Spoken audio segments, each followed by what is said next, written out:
Hi. Hey, How are you? Oh, Ever, you look amazing. Oh, thanks. I'm in my pajamas. There you are. Why not, Yeah. right? Yeah, I'm in my comfies. How you doing? Oh, good, actually. Really good. Yeah, you staying busy? How's the job and everything? Nah. All right. Meh.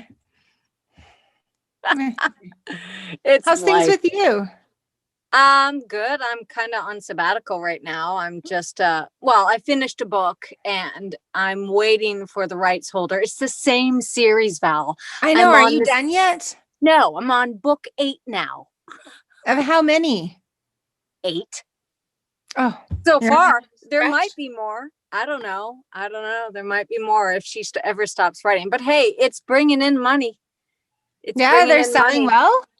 Yeah. I'm really good. I'm pulling in some good money every month. So, yeah. I mean, and this whole ride with this series just started like a year ago. So, right.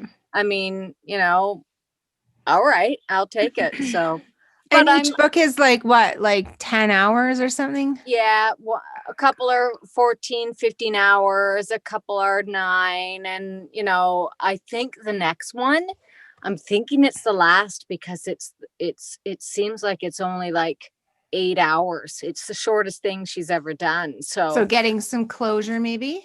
I'm thinking so. So, but I'm waiting. That book's not released until March 9th.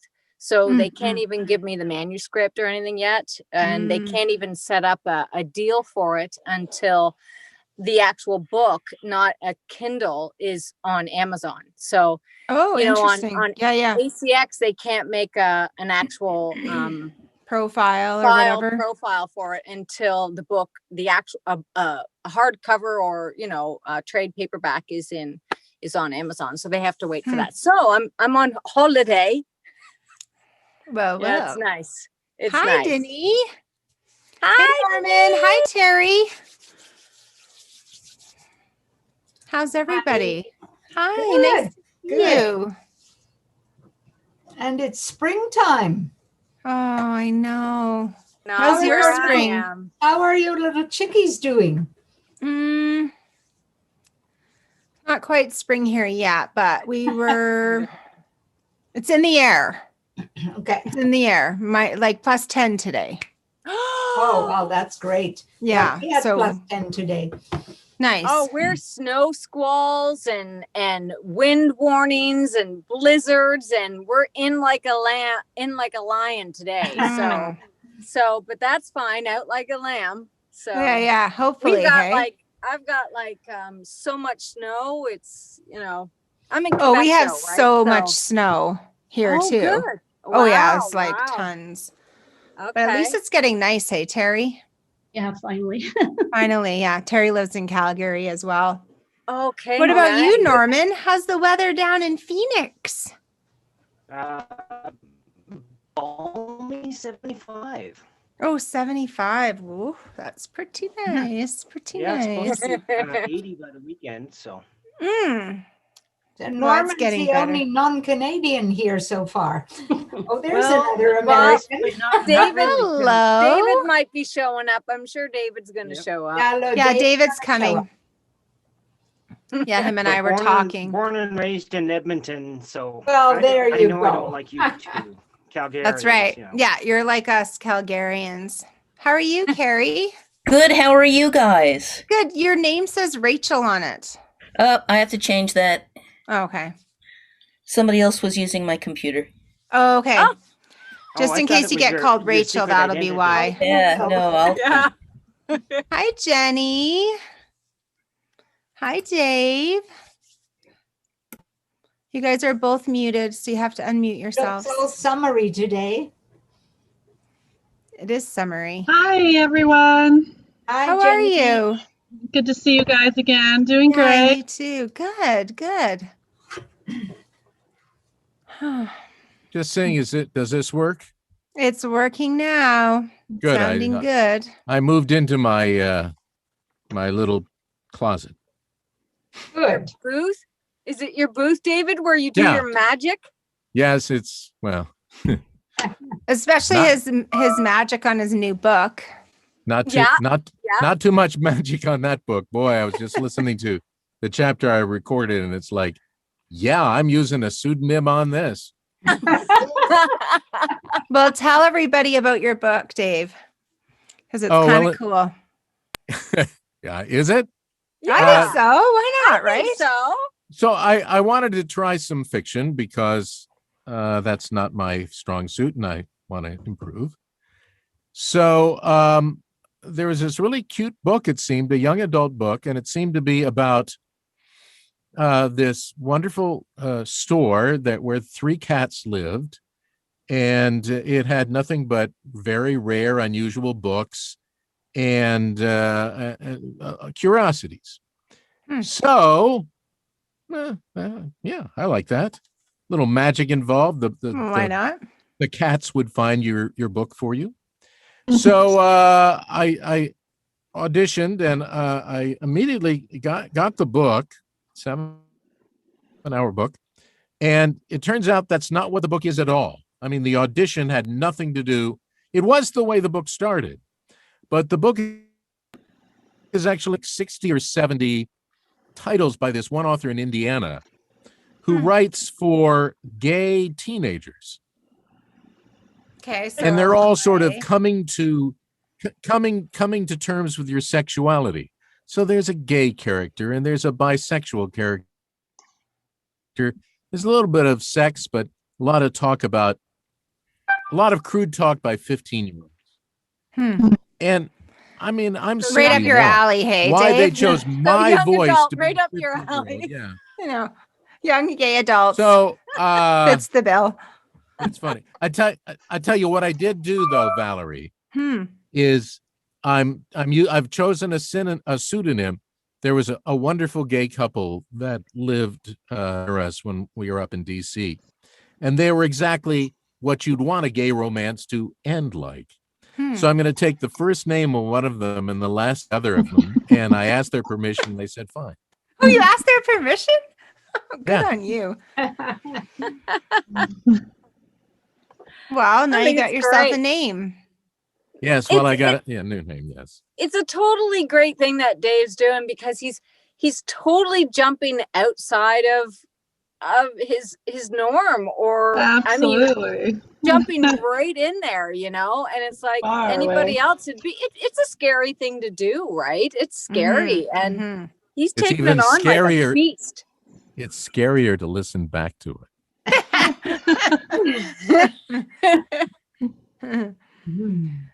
Well, and you're kind of coming into your own skin with it now. Are you getting more comfortable? No, No way. I mean, That's funny. Nessie's tried, bless her heart, to help me out, but He's doing I- great. We've I'm heard some of the incorrigible. audio. Don't listen to him, David. It sounds good. He's doing character differentiation. The characters sound differently. He's got to do characters that are like 11 years old, and that's not easy to do with a deep baritone voice. And he's doing great, and he's reading great, and we all know his sound is perfect. Good. It's His perfect. audio is just perfect. as So- the 11-year-old would say, let's change the subject.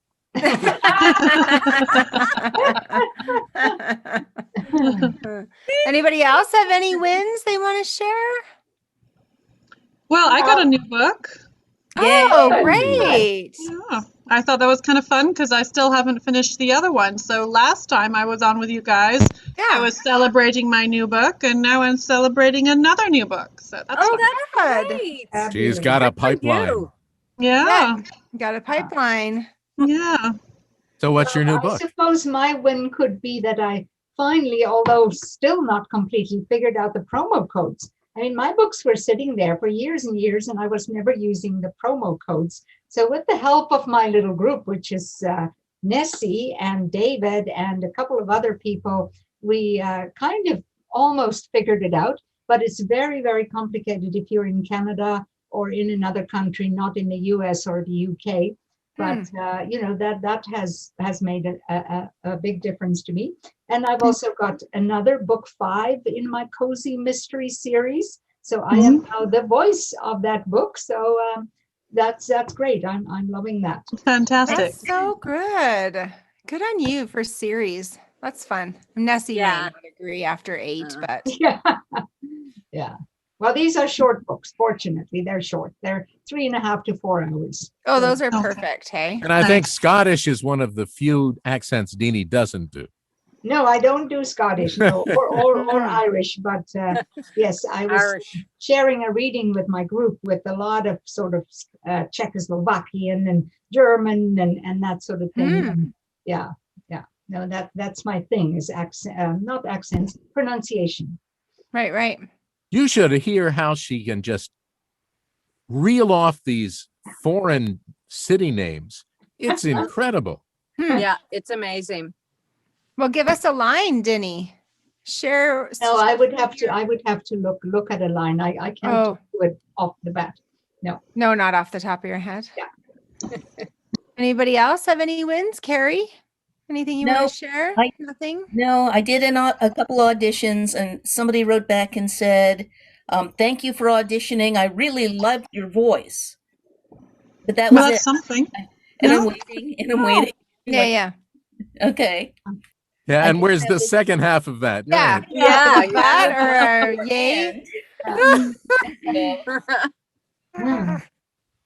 So Norman, you were saying that you were feeling a lack of motivation. How does one get motivated to get into that booth and start recording and send in the auditions? Is that what you were talking about?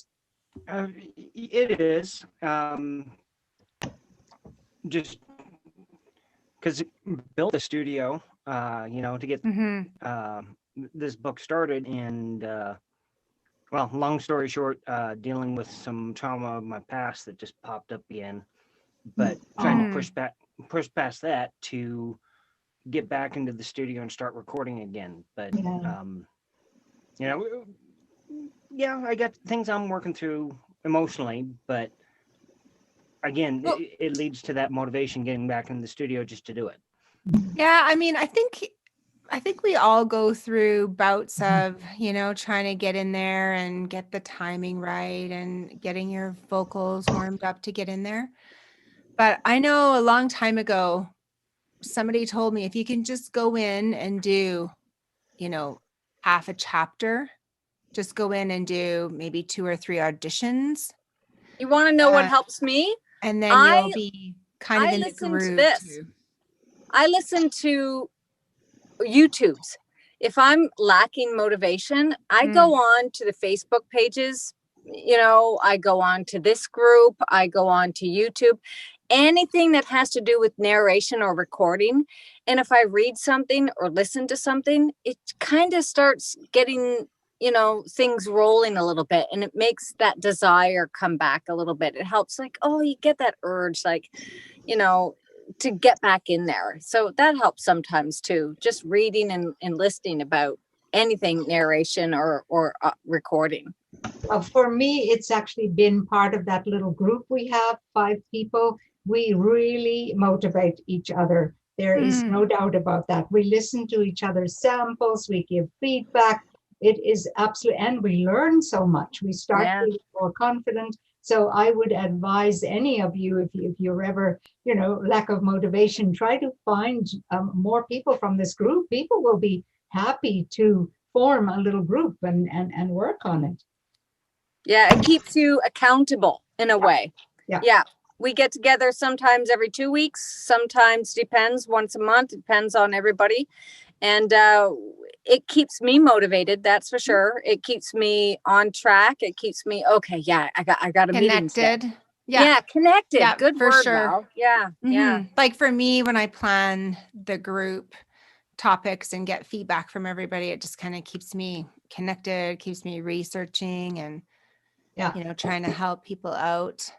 I see Amy's joined us. So she's kind of been in the group for a while, but hasn't really showed her face in the meeting. So hi, Amy. I don't know if you're there or not. Welcome. Hi, I'm new. You can show your face. We won't bite. Nice Oh to no, did I see you. turn it off? I can't figure out what I'm doing. Here we go. All right. Yeah. We're waiting. Yeah, There. we're all watching for you. Hi, Amy. Hi, Amy. Nice to Hi. see you. So I Those know are like you're a me. newbie because you and I kind of got to know each Yeah. other a little bit. And is there any wins or anything you'd like to share about yourself or anything you want to observe? All of that stuff. I'm really just kind of observing and learning because I've been watching all of your recorded great. sessions. Yeah, and they've been helping me so much because trying to get the whole mastering process has been really Daunting. oh god, it's like just trying to figure out what everything does and figuring out what's going to work for my voice and my setting and everything. So, but I think I'm almost there. Oh, good, Great. good. Yeah. Well, recently I added a giant quilt in my studio against one wall because one of my walls is like almost all window. And so I put this giant quilt in there. Well, it's changed my noise floor almost to 0. Wow. And so Dave and I kind of discussed this a little bit too. So I'm getting the minus INF, like infinite. Wow. Yeah. Like what? And so I was You could like, start a business. and You it could sell doesn't these pass. quilts to people. It's crazy. I used to have a quilting business. So this is why I have all You these. got a new market here. I know, like if you guys want to quilt, just, reach out to me. But The audio quilts. Yes, the audio quilt. yes, exactly. And yeah, so then I've been it's weird because I've been struggling with figuring that out, but I figured it out, Dave. I used a little bit of your technique, but then I also figured out why it became a 0 from like an 89. Mm-hmm. So I can share that with you guys tonight if you want to know Yes, how to add noise back into your no noise floor. I don't need that. It's like so crazy, right? We work so hard to not have noise. Yeah. So welcome everybody. As always, I'm your host, Valerie, and what we typically do is go through, the minutes from last week, and then we kind of go through our questions that are outstanding. And I'm sorry I haven't posted session 7 yet, but it's on my list of things to do, so I will get to that. And what do I have here from session 7 that we can kind of go through and just kind of touch base on? So I did a bit of a survey. Monday night seemed to be the best for everybody, so we'll stick with tonight. Studio tours, that's one thing we keep talking about, but we haven't actually done that yet. Is everybody in favor of sharing their studio space? Some of you are really open to it, like Nessie and Norman. Embarrassed. Yeah, Oh, Norman is sitting in his. Yes, Norman's bragging about his awesome space. How's your new sound booth working out, Kerry? It's working out okay. I did that one, the audition where they loved my voice in that one. For the first time I did that audition. So you got the foam in it now? I got the foam in it. Yeah. Okay. Yeah. I used command tabs with the Velcro command tabs. Before I was using just regular Velcro, and I would come back every morning and it would be on the floor. I Oh, wish I brother. thought of that. I actually went through with the spray glue to glue it on the wall, and that I've heard wasn't that's the holding, best. I did, but they all fell off again. Oh, Yeah. Yeah, I finally used a So I came staple. in with a staple gun Stapler.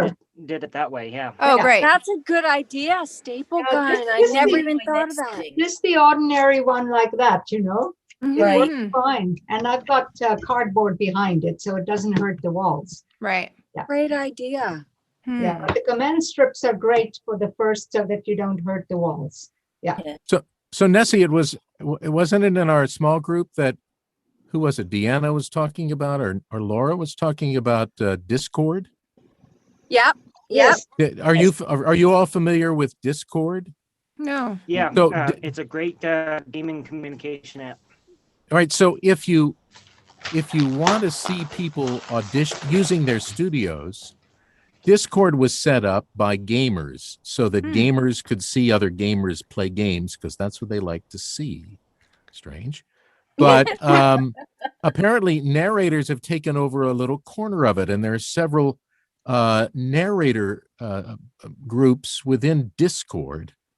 And basically you're just watching people in their studios narrating. How voyeuristic is that? It's all the rage. It is a huge heck? marketing. It's a huge marketing toy right now, because what they're doing, toy, same thing. Because what they're doing is they record, and and it's a learning curve too. They're showing people all their steps. They go, just like if I was sitting here in my booth by myself recording, they do it. And there's some really top-notch narrators doing this right now. So it's a marketing tool, because they do just like, an hour or two.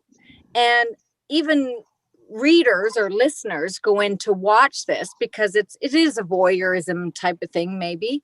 But they get hooked on the book too at the same time. So it is a booming thing. I've known about it for some time, and I've been watching it, and I think it was Laura finally invited us into some of the groups, because I'm on there, but because my kid has it and he's a gamer, and another narrator friend is on there, but I didn't know how to use it. One more social media thing. I just heard, I just read somewhere that there's 90 or over 90 social media platforms. Oh, wow. That kids can be on today. I can't even. I am barely committed to one. Never mind 90 of them. Have you heard crazy. this new one that narrators are starting to use also besides Discord, this Clubhouse? Oh my God, I was just going to ask this. Clubhouse. Yeah, I've heard of it, but again, I don't have an invite yet, so you have to be invited. You have to be, and some big stars are on there and stuff and everything. I heard. Yeah. So nobody here's on it? No. What the heck? We got to get in it's there. It's a Kerry. VIP room. Yeah, we need a mole. Yeah, we need somebody on. Okay, because I was like, what the heck is this Clubhouse? I was looking at that too. People were posting it all over. Yeah, I asked my 13-year-old because I thought, surely he'll know everything about computer. Yeah. And he had no idea either. But I see people on some of our Facebook things saying, my next class will be on Clubhouse for those who have access. And so it's very same, I think, but can I get everybody to put their social media links in the chat? Because once in a while, trying to do that right now. I put the Discord one in there. Did you? But I don't know if you can see it. I don't know how, Val. There's nothing in the chat that I mean. Okay, here, I'll put mine in here. So I would have to go. I'm on my phone, so I would have to. You should be able to do it from your phone. I can, but does my camera go away when I do that? Yeah, but it's still a nice picture of you. Okay. All right. Fine. Yeah, so if you guys want to put whatever social media you want to use, so either your Instagram or your Facebook or your website, let's put them up there and then we can share them with each other and, just do a little cross promo and stuff like that. Because I know this Clubhouse thing was on my mind as well to ask the group. I'm putting on my Facebook, but everyone keep in mind that's my pseudonym. So, oh no, that's the wrong one I just did. Anyways, it'll be Ava Eames. That's what I use to keep my narration life separate from my normal life, because my family's so tired of me. They're tired of you? Well, it's more so because I'm trying to keep it separate so I don't have my personal one filled up with all my narration stuff, because I have a lot of narration groups I'm a member of, Oh, me, but I know. Gets to be a lot though, hey? Oh yeah, huge, and I use them all, so I'm trying to keep it separate, and at the same time I thought, well, you know what, it's a really good idea to have my an actual separate account for narration, for business, basically, Right. and so we'll see how that works out. But so far, so good. Valerie, your Facebook page, do you have a separate page for your professional or business part of your job, or you just put it all in one? I just use my own name. Okay. So if I had like a pen name, I would probably put it separately. Yeah. But I can barely manage my own. Never mind another one. I just want to have mine. It's just me. I just want it under me. The problem I encounter is I've got all of those sites for my real estate because I'm a realtor, and then trying to develop another one for voice. I'm having difficulty because you're limited on Facebook to have one business site, and I don't know how I go around it. So yeah. Did you you and I were talking about a website. Did you start a website, Terry? I haven't started that one that I was talking to you Not about yet. No. Okay. Does everybody here have their own website for their vocal work? Mine's in the making. I did mine very long ago, but I'll put it there anyway. Yeah, add it, and then because this all just turns into a text message or a text document, so I can just add it into the notes. Yeah. Carrie, do you have your own, or just Facebook? Just the Facebook. I don't have a website. Norman put his Facebook, I think, but just Facebook. Hey, okay. And what about you, Amy? I have Facebook, but I have nothing on there right now about this. Oh, okay. Yeah. Hi, Tom. Norman, you're cutting out a little bit. Maybe in your booth, your Wi-Fi is difficult to connect. It might be. Yeah. Yeah. He's really scratchy and cutting up. Yeah. There's Tom. Hey, well, thanks. How's it going? I'm doing good. I would have been here earlier. I was out sailing and I just got in. Oh, well. Of course. Sorry to drag you away from sailing. You have any wins you want to share with us? Any wins? Oh, I got a book. Yeah, that's a win. I got a book. It's a RS. And I'm excited about doing it. It's my first ACX book. So. Oh, cool. Wow. Yeah. And what kind of book is it? Wonderful. It's a nonfiction. It's a 50 ways to, or 50 things to know about playing guitar. It's a series of 50 things to know about gardening or all kinds of stuff. So this is about playing guitar, which I'm a guitar player, so I could get into it. And as an RS, that would probably sell okay, I would think, because guitar is a universal thing and it goes on, and people are always learning how to do it. So totally. Yeah. Totally. Yeah. Oh yeah. Yeah. Okay, it's a popular cool. subject. Cool. And it's going well? Yeah. Well, I'm almost halfway through doing it. Awesome. Wow. Well, thanks for joining us. Well, I have one win to share. Well, I'm done on one book that I was doing. You remember my Scary Stories book? Hey. So I clicked, I'm done on that one. And then my other one, my Italian crime book, I'm almost done. I have one chapter left to do. And the woman who writes this book has cerebral palsy. Wow. And she's written 2 books.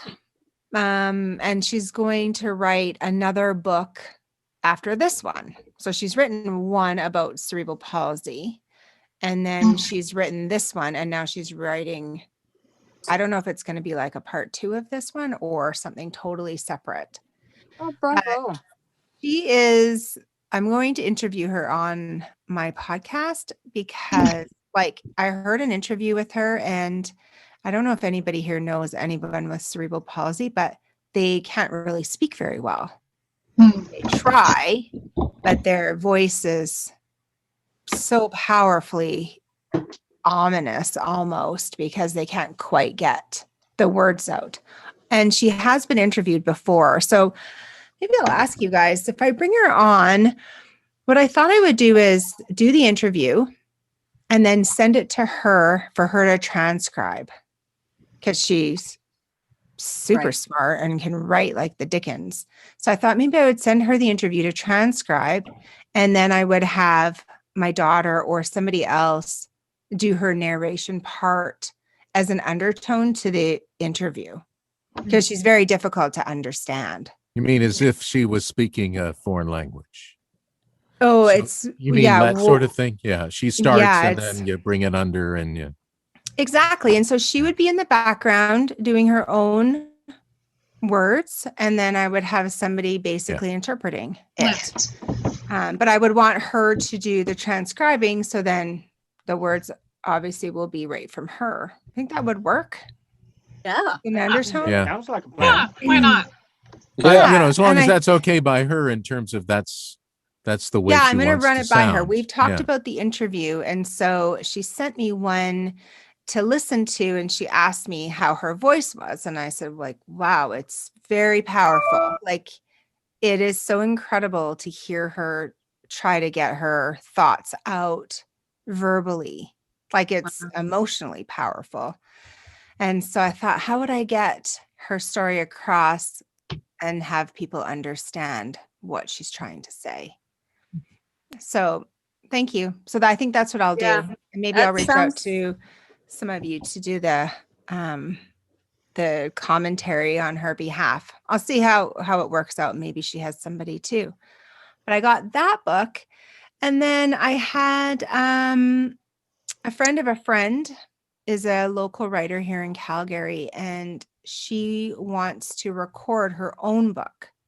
So our mutual friend set her up with all the equipment in her home to do the recording.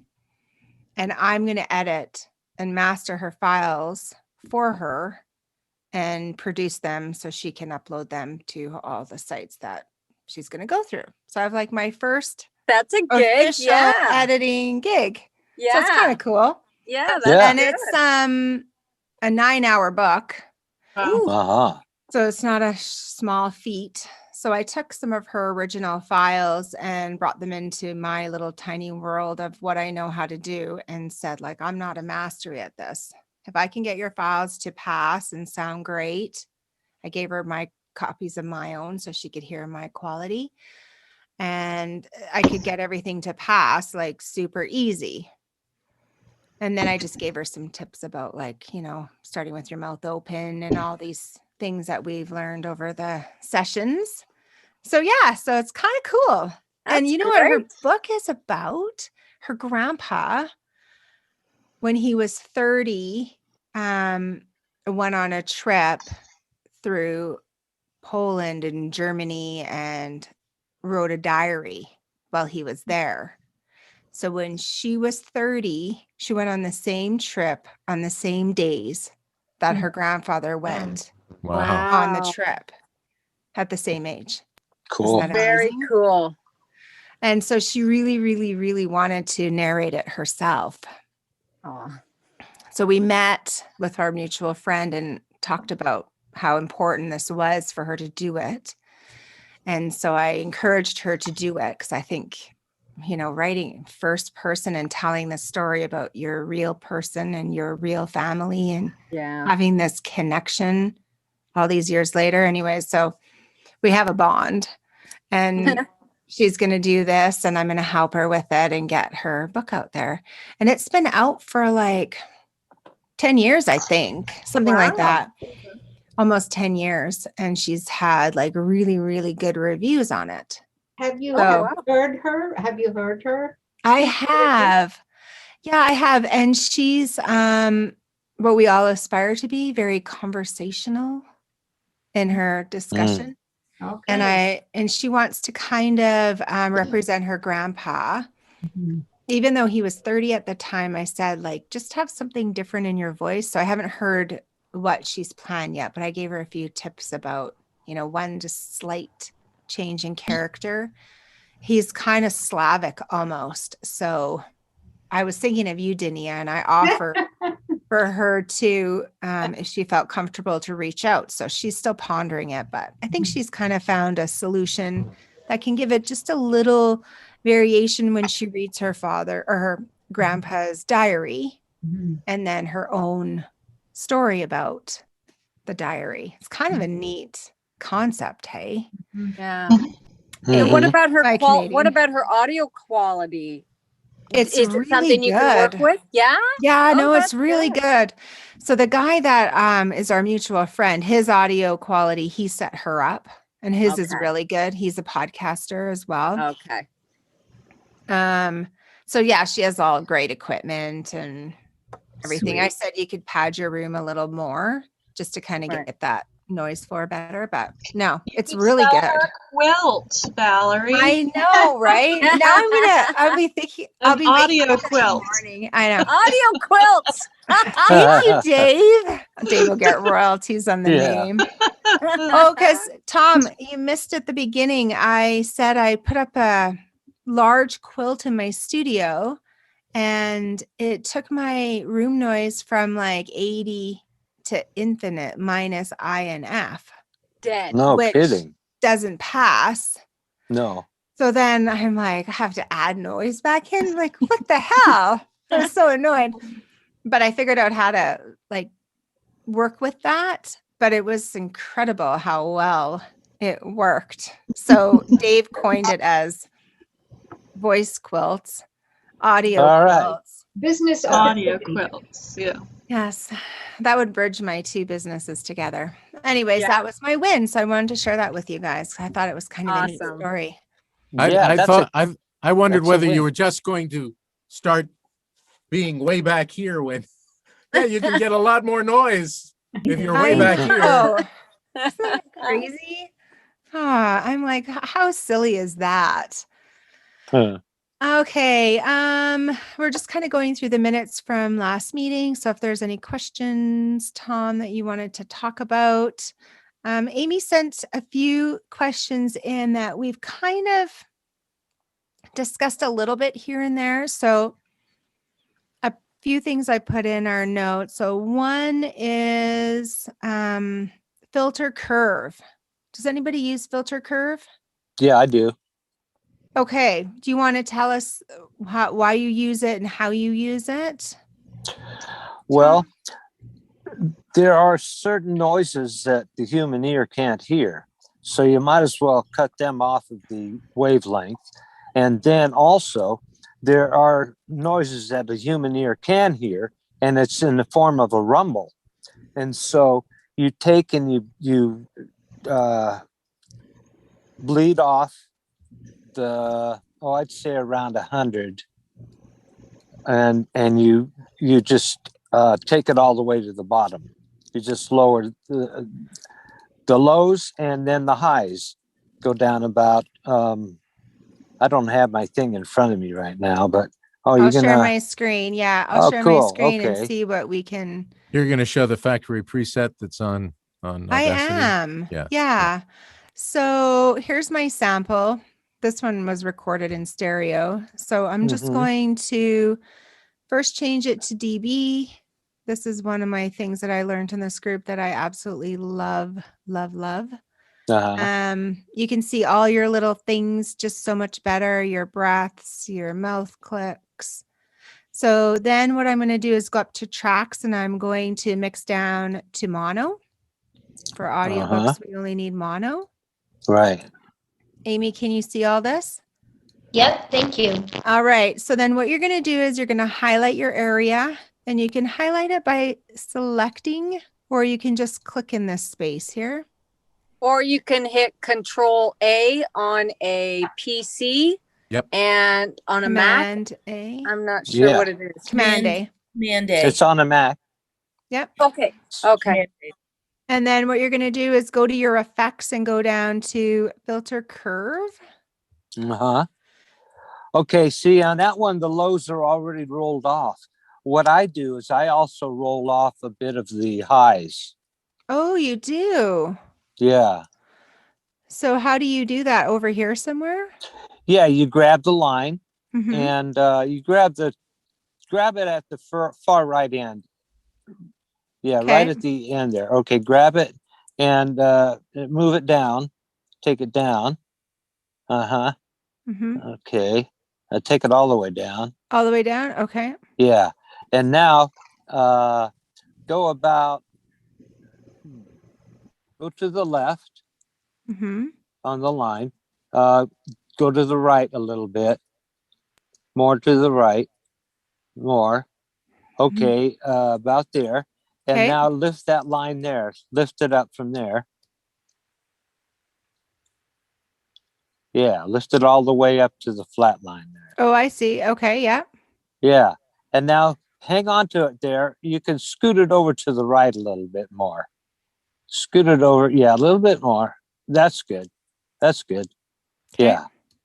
So it's a science.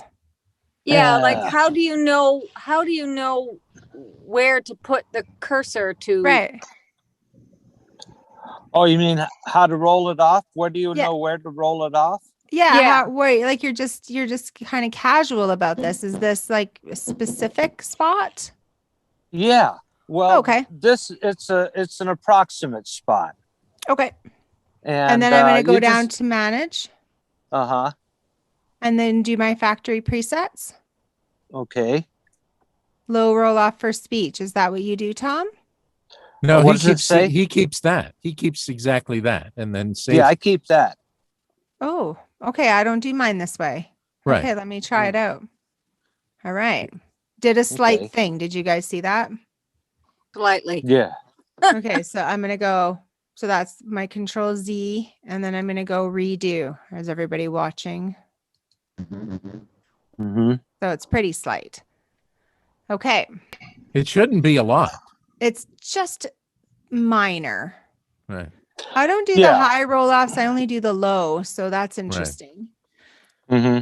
And then, so from here, what you would do, Amy, is when you listen back and forth in your own, you're going to just hear a calmness around your voice, below your voice tone level. Okay. And it just kind of cleans it all up from your tone level and below. Okay. Okay.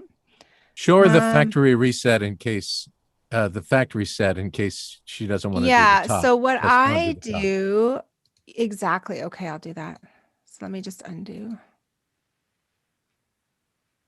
Okay, so when you go into effect, go to filter curve. I don't do this one at all. I only do this one. And then I go to manage, factory preset, low roll off for speech. So where did you find that? Yeah, we don't see that on our I'm screen. sorry. Valerie. I never that. know how to do this part, you guys. Okay, hang on. Maybe I just do my whole screen. Maybe it's out of sight there. There Can you you see go. everything hit, now? Yeah. Okay. Hit manage. So there. that's probably what I do. Okay, and then you go to Manage. Okay. factory preset, low roll off for speech. And then you click OK. Oh, and that actually gets rid of what Tom does on the high. Right. So you have to just play with that a little bit, Amy, and see what works for you. Okay. Yeah, you have to thank you. experiment with the high part. That's all experiment. And that's what Right. I've done with mine. Right. And See that's what's where I good for found you. those values. And your voice will be different than Amy's, same as Dave Right. and myself. So Right. a lot of the Yeah. factory presets are really good. So if you play with that one and you like the factory preset, then just go with it instead Yeah. of monkeying around more. So then the other question that's on our list is this loudness normalization. This is also something that I've grown to really like because my biggest problem in my studio is that I talk too quietly. So my peak voice is level. quiet. Right. So what I do is after I do my filter curve, and it's very important you do it in the same order. So I always do filter curve first. For me, this is what has worked for me. Filter curve first. Then I go in and I do my effect of loudness normalization. You don't want to say normalize stereo because we're on a mono track. So you want to treat mono as dual mono. dual mono. And then your RMS, for whatever reason, I don't know if you guys noticed, but when you first open this up, it says lefts on here. You want to say RMS. Oh. Okay. If you do lefts, I forget what that stands for. Loudness, under something. But you want it to be your RMS because that's what we're key. We want to be between 18 and 23 RMS level. So I basically just split the difference to 20.5 and then you click OK. Okay. And then from here, what I do is I go Command 1 and I open this up. And then I take a little tiny section of because I'm going to do a noise reduction right now. So I'm going to choose a little section. And when I hit the play, I always watch my levels up here and I don't allow it to go over 54. So when I hit play again, so see how it's over 54. So I need to find a quieter spot. That's not bad. So it's right around the 54 mark. Try over here. Yeah. So what I would do is I would go do my mapping. So noise reduction, get my profile. I just want to show you guys something on here. So my noise reduction settings are all 7s. I don't go anywhere higher than 7. Yeah, you shouldn't. No, and if you look at the default on here, yeah, exactly. Yeah. So you want to go as low as you can go, but have it make an impact on your background. So I do 7, and then I say, okay, whoops. So I'm going to map it, noise reduction map, and then select all. I always like to see what happens. So I make mine build a screen and then noise reduction apply. Woo! There it goes. There it goes. And then the very last thing I do is a limiter. And I love limiter. It's probably my most favorite tool. So I limit everything to -4. When you are processing for ACX, they want your limit to be -3. Mm-hmm. So I could set this to -3, but then it doesn't give you any room for headspace or like you I could do be 3.50. Totally. So 3.5. Yeah, it depends on your room, your voice, your everything, you know. Mm-hmm. So I like to give myself a full 1 as a buffer. So I do -4. But Val, yeah, you didn't click anything in limiter there. Yeah. I have -4 setting only. That's all I use. Your input game is actually what you're limiting though. It's the input game that should be changed that changes your levels. Your limit to dB. If I can disagree. Okay. Go ahead, Kerry. Yeah. What I use the limiter for, what I think Valerie is using it for, is that when you have speech, that when you have amplified the whole thing or filtered, they exceed that top. What you're doing is you're chopping. Her threshold. Yes, you're chopping it into that range, so you don't need to amplify it because you're essentially, it's like trimming the uneven end. That's right. So this is more so your peak levels. Correct. Right. So for me, I have to increase my gain to it helps me to bring up my RMS. And then the limiter to dB is my peak levels is what helps me. Okay, so when I do, sorry, Kerry. No, I was going to say, when you do the loudness equalization, you're already doing that. Okay. So yeah, cool. So exactly. So I actually don't normalize at all now. Yeah. I only do loudness amplification or loudness normalization.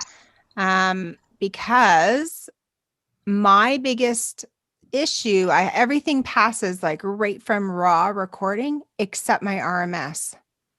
So when I do my loudness normalization, all I'm dealing with is RMS. My limiter is only peaking. There's an RMS normalize. I know. So I actually played with that before. I don't know if you guys remember Jacob from the UK. Yeah. So him and I went back and forth on this RMS normalize because it was helping me, but I still couldn't get, it was just doing the RMS and not doing my dB. So then I would have to screw around with my normalize. Yeah, after. Okay. Which so would increase my dB. Is this a default plugin or is this because I've never seen this before. I know. I must have it not right. Yeah, you have it. Right. So if you go into your effects, add remove plugins. Enable it. And then go down all the way to RMS. Oh, you passed. Did I pass it? Yeah. There it is. RMS, and then do your enabling. Your enable. I don't see it. Oh, sorry. We're talking about loudness normalization. Okay, so I found it. It's called loudness normalization. Yeah. Okay, I have it disabled. I am enabling that, baby. Enable this and disable your other normalization when you figure it out, obviously. Okay, yeah, right. This one is much more all-encompassing versus the other. I'm excited, Val. I'm excited. Now there's RMS normalized, and I set that to 20.5, and so my RMS always passes. Yeah, good job. Isn't that funny? Because we're basically doing the same thing, but I'm using loudness normalization because mine sits at like minus 37. Oh. Coming out of my raw. So I really need to focus on the RMS because my dB almost passes. It sits at a 5. Right. And I heard from a lot of engineers that they say minus 18 to minus 23. And most of us, especially when we're starting out, we just want it to be like 22.5. Yes. Just give me 22. Yeah. But so when we hand in our files, ACX has to go and do what they do. They have to actually do some more work on it for it to hit. So they would actually prefer, they don't have to do so much work. So sometimes, I don't know if anybody's heard their books when they come out on Audible, it sounds different from the MP3 that you sent in. Sometimes some things can be off. Well, one of the things you can do is get your RMS actually down closer to minus 19. Right. So a lot of the people I've been talking to, and people who have been doing this a long time, that say that's the key. That's one of the keys to do. Yeah. So I have a question. What would be the difference between loudness normalization and RMS normalization? Are they basically the same thing? No, they're two different things. Yeah. RMS is, I can't remember what RMS stands for, but it does a slightly different thing than. Root means square. Root means square. Root means square, yeah. Yeah, root means square. Oh, okay. Whatever that means. Just think of it as the Clear average as level. mud now. Just think of it as the average level of your average volume in your project. The average of your overall dialect. So what's the difference between that and loudness normalization? I think it allows you to actually go in and just, because you can pick perceived loudness or just your RMS. So it helps you to pinpoint what you actually want to change. Because when we're into limiter, I think, and we're either doing, a gain or input gain and stuff like that.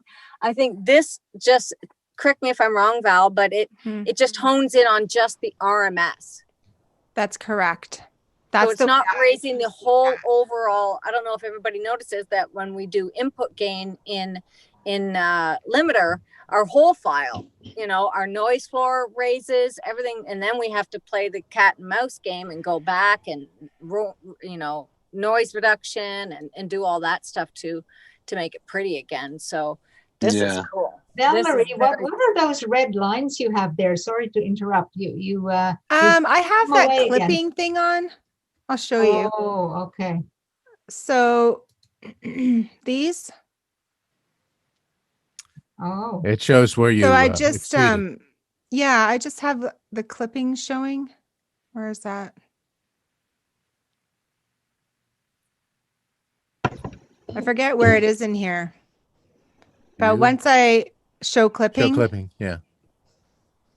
And then it actually shows your specific clipping spots. But once I go in and do a limiter, it corrects everything. Okay.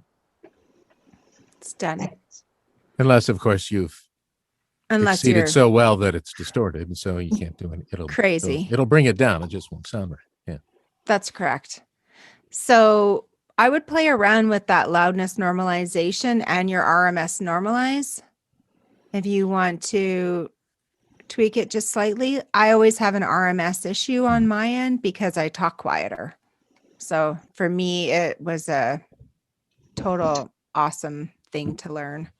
So I just tried it out, and my noise floor usually sits around -75 to -80. So I just did the whole process, and everything is great, except my noise floor is now down to -25. So I'm going to play around with it and see, what the difference is, So, but it's something I'm going to be going in to play with, because play with it after you're done your series. Yeah, definitely. I'm on sabbatical right now. Remember, I'm in between.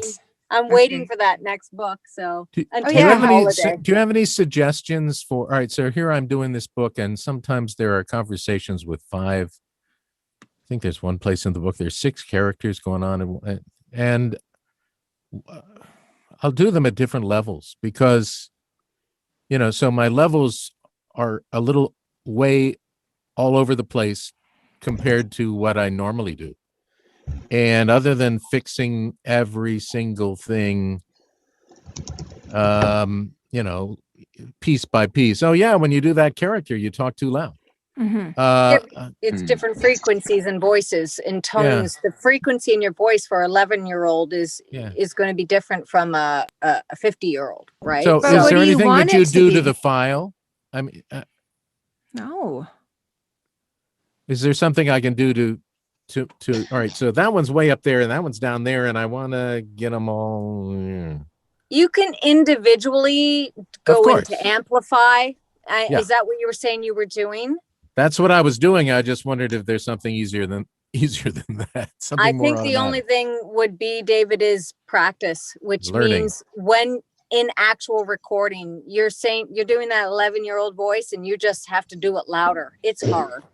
It can be hard when but I mean, if you think about 6 people in a room, everybody's going to have a different tone of voice. Some people are going to talk louder. Some people are going to talk quieter. Some people are going to be right in your ear because the tone of their voice is that way.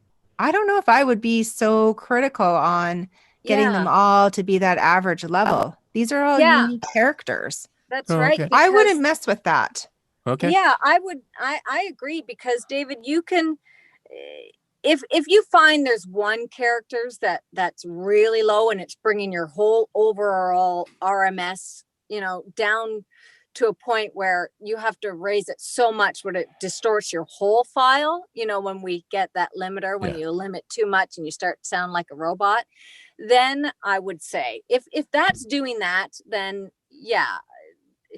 that can be difficult. But if it's not changing your whole overall RMS so drastically that you don't have to master so much, then I would just leave it, because Val's absolutely right, where we all have different tones and like stuff. Remember when I had to do that book with that horror story, and one of my characters, all he did was yell. All he did was yell. Every time he spoke, all he did was yell all the time. Right. So I just yelled. not yelled, but I was much more choppy and concentrated in that voice, which was completely different than everybody else's. Did you sit further away from the mic then? I did, yeah. I can't Just imagine slightly. Valerie yelling. Oh, you can ask my 9-year-old. She's quite familiar. No. But I wouldn't stress about that at all. I would just let those characters be their individuals.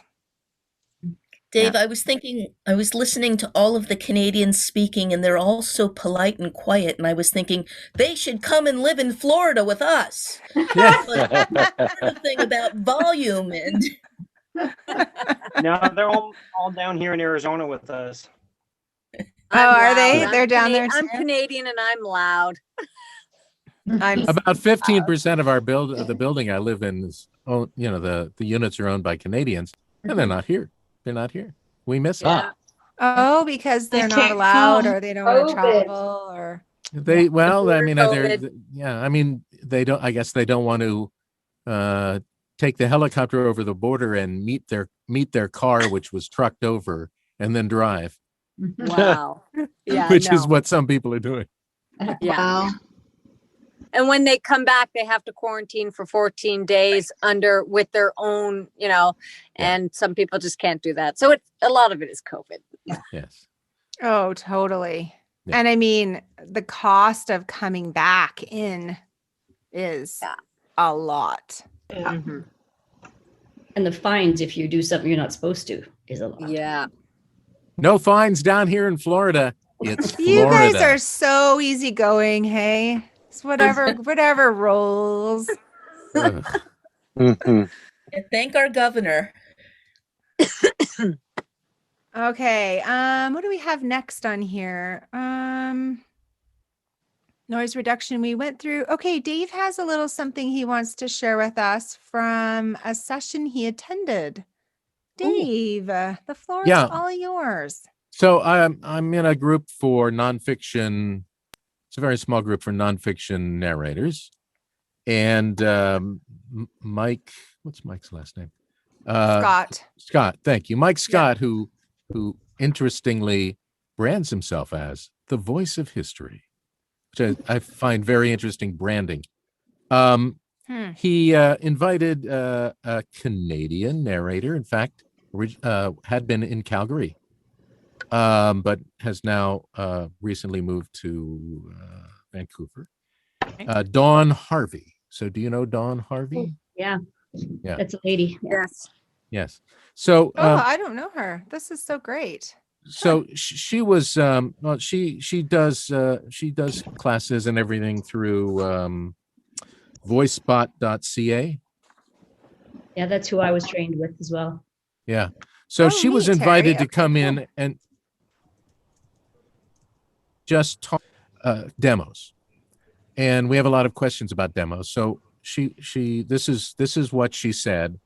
I think she's coming a little bit too much from the perspective of somebody who's already very successful, but I think a lot of what she said is still very good.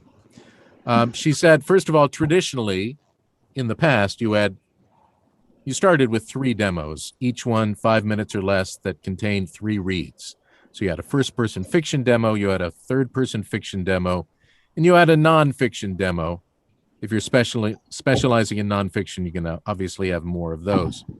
And you'd make sure that one piece in each demo included male-female dialogue. You'd make sure you started with a bang because you have to capture the publisher or producer's attention in the first 10 seconds. Okay, fine. So those are called compilation demos. And today she says you still need to do them because you might be asked by a producer or a publisher to send them one, say after you meet on some speed dating. But this is becoming rarer, but still have one. Instead, her whole mantra is you have to make the job of the person hiring a narrator as easy as possible. And that means that your demos have to have exactly the information in their titles that somebody might be looking at. So say you're working for a publisher. The last piece of the puzzle that is going to be hired is the narrator. You know, they focused so long on getting the book finished, then they want to release it in all formats on the same date. That includes the audiobook. So that's like a last minute thing. So they want to have 100% confidence in the narrators they hire. So they want somebody with a track record, show you complete projects. They want great reviews. They don't read the reviews, but they look at the stars. They want 4 stars better. So we all need to be reviewing each other's work as generously as we can. And most importantly, make their work easier by demo of individual reads of 1.5 to 2 minutes, labeled so that they can match their book with your demo. You know, nonfiction, business, legal, suspense, third-person male-female dialogue, classics, first-person dramatic read, science fiction, alien voices, fiction, first-person multi-character dialogue. And you put in the name of this file also things that highlight other things you did, like accents or individual talents. For me, maybe something math and science oriented, because that was my education, and so I'm not intimidated by that. For somebody like Dini, it would be all these amazing words and accents she can do. No material that's not suitable for someone who has kids in the car, because these people are busy and they're often listening in the damn car. No slate. She also says, work with a top-level coach or director to produce your best demo. Choose only the very best work you do. Indicate somewhere that your samples are from your home studio, and make sure the audio, therefore, is flawless. And again, start out with a bang, capture their interest in the first 10 seconds. And this is interesting. Never send your demos in an email attachment. That's one more click that they have to do. They don't like email attachments, apparently. Instead, send links. Okay. Send links either to your website or directly to your SoundCloud individual files or whatever it is. If you want to send a file, put it up on SoundCloud, have a link, have that be there. So for some reason, she says they really prefer that. Okay, so using material you recorded for books or auditions in the past. That normally is where we look to do our demos. She says, use that only if it's your best work and the writing is stellar. You can read any material at all. It doesn't have, it can be any author of any book. And you can edit the copy to make it show off your individual talents, or to give a sample that you're reading a beginning, a middle, and an end to show you can tell a story. Make sure it's contemporary writing, the last 50 years, but not iconic or a bestseller. Just find what you love and what you would love to do, and also consider what's selling well at the moment, whether that be like science fiction or romance or general fiction. In addition, there was something on ACX the other day that quoted Johnny Heller. I thought this was excellent advice. Okay, so you do want to include in your demo something from one of the books you did, or something from one of the auditions you did. The auditions, maybe that's fine, but probably that long book you did, that book that for 9 hours, and suddenly you're finding 1.5 minutes in there. You didn't set up that 1.5 minutes to be a demo. And so Johnny Heller said, take that section of the book and read it again. Read it again. So it's not only your best work, not just 1.5 minutes out of so many hours, but also that it captures that attention within 10 seconds. Thought that was really excellent. Yeah. In your website, streamline that so the producer doesn't have to work hard, make a lot of clicks. Look at what other modern narrator websites look like. Label your ACX demos, your AHAB demos the same way, not with the book title. Just ask what the person listening to the demo will learn about your voice, what genre it's in. Put that as the title. Interesting, when you're sending a link to someone for your demos. I've not tried this, but she said often what you can do is, all right, well, let's see, what order do I want it for this person? And you reorder it. And even if you don't save that, it's changed what the name of the file is. And so when you then take the URL and they hit on that URL, it puts it on in the order you reordered it to. Oh, wow. Which I thought that was interesting. Yeah. She unfortunately left me with the impression that our full-time job is marketing ourselves, and we do narrations on the side, and that is very dispiriting to me because I can't market my way out of a paper bag. But I also want to mention the comment from a recent SAG-AFTRA Zoom session I was in. This was for actors that were considering expanding into audiobooks because they don't have any other jobs during COVID. They said to consider your main job to be doing auditions, and narrating is your secondary job, which I thought was interesting too. That's sort of a different POV. She said to join APA, do speed dating, attend every ahabtalent.com webinar. They were supposed to be monthly. They haven't been. Participate in things the narrate. What's speed dating? Speed dating at APA and other conventions is you've got people who would hire narrators, and you get like, what is it, 2 minutes with them, whatever it. Yeah, there's a bunch of narrators and a bunch of basically production houses or what do you call them again? I can't believe. Publishers.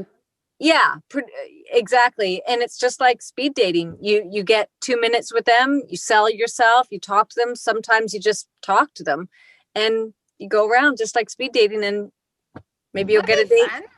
Has anybody done that? No, but you have to, I think there's a certain thing that you have to have. Yeah, it's I don't know, David, it's not an invite, but it's you have to have well, you have to join, you have to go to the convention. I mean, you have to do it if you're talking about the APA, and I don't know who else does the if you join and you pay your dues, you get a shot at it. It's kind of like every couple months they have it, and you have to sign up at a certain time to be able to get your, it's first come, first serve on that basis sort of thing. So they only let like a certain amount of people in. So it's kind of like a draw every month if you put your, something like that. So. She also talked about participating in other things, the narrator's cup of joe, which somehow I always want to do. And I've done it a couple of times, but I don't do it enough. I missed the one that I wanted, which was from, Spoken Realms. Right. And whenever you do any of these, she said, log on early or on time so that you're visible on the Zoom screen. They're used to seeing your name and your face as opposed to joining later, which I thought was interesting. That's a good one, yeah. Keep emailing publishers, production houses, tell them what you've been doing, keep it short and sweet. Supposedly, they'll let you know how often they want to hear from you. I'm surprised the answer is not never. So like you're just randomly? So you're checking in with them? Yeah, you're checking in with them, and so they see your name and they know what you're doing. That's marketing. Never ask them a question. Never ask them a question because that puts a burden on them to respond. They don't want to respond. They just, all right, fine. Okay. Kerry Sissleman, great voice. I like that. And that's all they need to know, right? Obviously on the bottom of your emails, have a bottom to your emails, linking to your website, your various profiles, any awards you might have, union memberships, whatever it is. I haven't been doing that. Of course, I have no awards. Other thoughts, she said, consider shorter books where you can take the time to do a better job. Interesting, provocative question. Why do somebody's crappy book on ACX, poorly written, but a job that may or may not make you money, when you can choose a public domain book you choose yourself, something you love, produce it yourself, and get the same RS. Interesting, provocative. I don't know if I agree with it. And she also said that eventually you should consider having a CRM, an acronym I had never heard of, a client resource management system, so that you can insert every contact you ever make. Oh, I have one of those. And everything that you can learn about them, including things like their hobbies. So when you approach them at a conference, you have something to talk about, as opposed to every other narrator that just wants to say, hire me, hire me. You can say, oh, I see you're into skydiving. You know, I used to do that. I didn't. So we have to creep on them a little. Creep on them a little. That's what a little hint to do in the speed dating. That's what they say to do. Make a connection. Yeah. And finally, all my sales career coming back to me. Yeah, I never did that, man. You know, when you grow up in Washington, D.C., everyone works for the military or the government. And so that's a totally different kind of marketing. And it's not like you have a business. So this is all foreign. She teaches classes through VoiceSpot CA once a month on Fridays. She also has a session in which participants work up copy and get reviewed, and you can participate or audit. So that's Dawn Harvey. Very good. Very, very good. Yeah. Another place that if you guys are interested, have you ever checked into VoiceOver Network? They're out of the UK, but they have a low fee that you join as a membership, and they have free webinars, and they interview all kinds of different people that are famous or actors, and they also have sessions that you can be a reader on. So you can actually go on, and they have like 10 spots for you to read for Disney or something like that. And you can actually do reading and with that actual person that's going to be hiring. So those are it's another section, VoiceOver Network. Do you have a link to that, Terry? Yeah, I'll pull it up. Can you pull it up and throw it in our chat? Yeah. And I also just added a list of sites like ACX on here. What's funny? Hi, Sunny. Nice to see you. One of the ones on here is called Libro FM.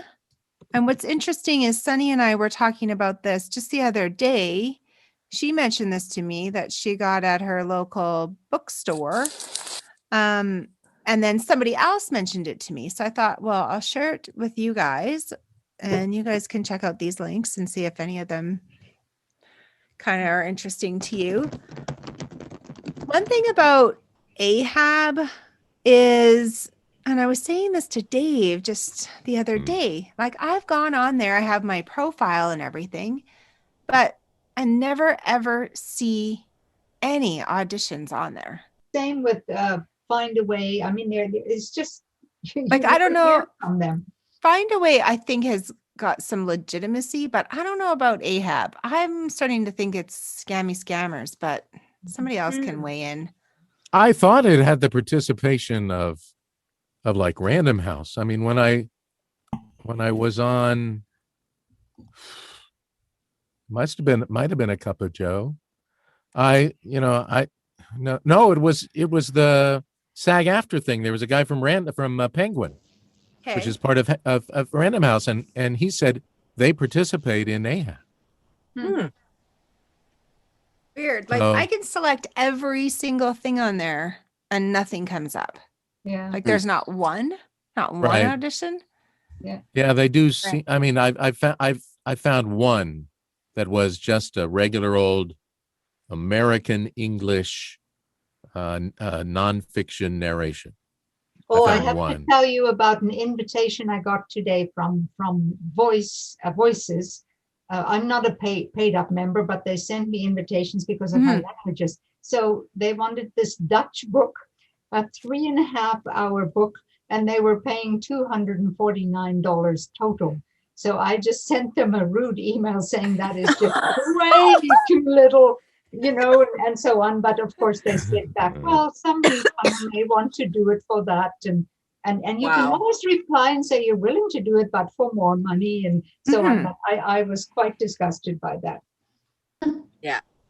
3.5 hours. 3.5-hour audio book. for $100 to $249. Yeah, Oh, they're probably like, would you do it for 100? Yeah, exactly.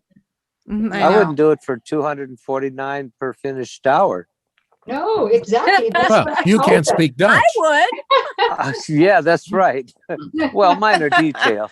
Yeah, that's just a minor part of it. Yeah. Yeah.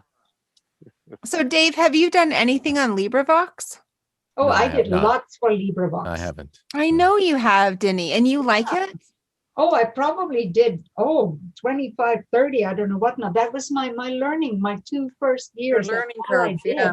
I learned so much by doing that. Any newbie, I would recommend that you start there, because at least you get into it and you learn your technology, and they do. There's some guidance. It's not like what we have here, but still, it was wonderful.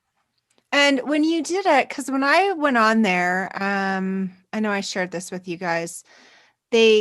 They're like, yeah, like just you can do one chapter, or you can do a book, or you can do several chapters of one book. Is that right? Yeah. Oh, you can. interesting. Yeah. Oh. Yeah, I did, Beethoven, all sorts of musicians, and I did Dutch poetry and German, and that's how I discovered my favorite genre is kids stories, because I started doing kids stories for them too. So I have a lot of titles. If you just go to LibriVox and you search for my name, you'll see how many I've done there. And do you make any money off of it? Oh, no, that's all volunteer. It's all free, right? Yeah. That's how I have a question when it comes to children's novels, if anybody knows. I noticed on ACX, that's what I always really wanted to do, is children's novels, because, you read to your kids and whatever. But on ACX, I hardly see any. Is there not any? Where are kids getting all these books from? Is it LibriVox? Is that where parents are getting, Well, there's a lot books? of very short ones on ACX, and they don't really interest me. And there's a lot of Spanish and other languages children's books. A lot of Spanish. There's very little there. So you'll have to go find a publisher who Right. writes children's and sell yourself. And you could do that, Nessie. Absolutely. That's my favorite, because, doing things like, I think, Dini and David know, and Val know that I do a lot of characters, Oh, so, she's amazing. so to me, I could really fall in love with doing that witch, or doing that fairy princess, or doing that. It could be even young adult or teen, but to me, I think that's where I would fit in. It would be perfect, because you do you do extreme characters. Yeah. I mean, yeah, which I think I'd is fit in good there. yeah, that would be great. She sent Now us I got to reach out to publishers. Nessie Yeah, exactly. The other day, Nessie sent us a sample the other day, and there was this character, and I was smiling from ear to ear. It was just so well done. It was amazing. But so for kids, that would be great. I'm thinking that's what you need to do. Yeah. Okay. So can I talk about the elephant in the room? Sure. I am very surprised that these sessions are attended by so few people. I know. And what is it? I don't know. Well, but you know Val what? was It trying doesn't to figure matter out if to it me. was timing, Yeah, but timing or day. But what's interesting is what's interesting is some of the people that come or reach out to me are like, I have to belong to this group and I want to belong to this group, but then it's supper time or it's this or that. And like of everybody, like it has to work for me if I host it, right? It has to work for the people who are partaking. So like I would love to come to your group on Fridays, but I can't make it at that time. Right. You know? Yeah. The other thing is they can see it on YouTube after, right? So and why do I need to attend when I can see it anyways? It's true. And I have lots of people say that to me as well. And so I think it benefits longer term than just the sitting. And at first, like some of our initial meetings, there was like 30, 35 people in some of them. And it was difficult to have any kind of communication because there were so many people that wanted information and it to continue flowing. And I don't know, I like this group. But We've is had the there same people kind anybody- of coming. But is there anybody here who has some recommendations about what would make it even more meaningful to you as you're sitting there? Especially the people who haven't said much. Well, Anybody?